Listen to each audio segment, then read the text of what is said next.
నెల్లూరు జిల్లా విడవలూరు మండలం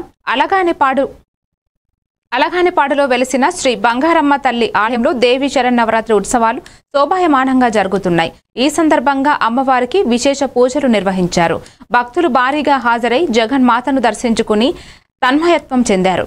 అమ్మవారు శ్రీ మహాలక్ష్మీదేవిగా భక్తులను అనుగ్రహించారు. అమ్మవారికి సామూహిక కుంకుమార్చన, పూలంగి సేవ, పల్లకి సేవలు కన్నుల పండుగగా నిర్వహించారు. ఈ కార్యక్రమానికి ఆకురాతి వెంకటరత్నం, పద్మావతిల కుమారుడు శ్రీనివాసులు, కోడలు నాగాజ్యోతి, అల్లుడు సుజిత్ కుమార్, కుమార్తె తనూజ, పూర్ణ, అచ్యుత్ తదితరులు పాల్గొన్నారు. పాడులో శ్రీ బంగారమ్మ తల్లి దేవస్థానమందు దసరా నవరాత్రులు ఎంతో వైభవంగా జరుగుతున్నవి.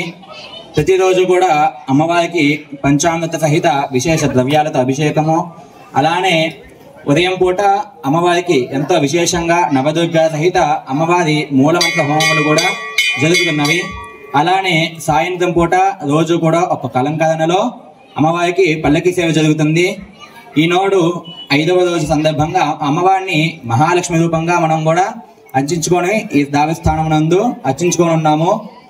అలానే ఈనాడు ఉభయకర్తలైనటువంటి ఆకురాతి శ్రీనివాసులు గారు, అలానే నాగజ్యోతి గారు దంపతులు ఉభయకర్తత్వం వహించి సామూహిక కుంకుమార్చన నిర్వహించారు.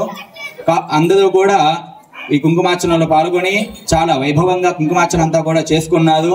అనంతరం అమ్మవారి యొక్క పల్లకీ సేవతో ఈ యొక్క అలంకరణ అంతా కూడా పూజ మొత్తం కూడా ముగుస్తుంది.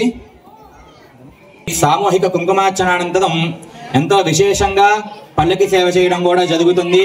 ఇప్పుడే అమ్మవారికి పల్లకి సేవ అంతా కూడా ఎంతో అలంకరణగా, అలానే అమ్మవారి యొక్క నామాలతో భజనలతో పల్లకి సేవ చేయడం కూడా మొత్తం జరుగుతూ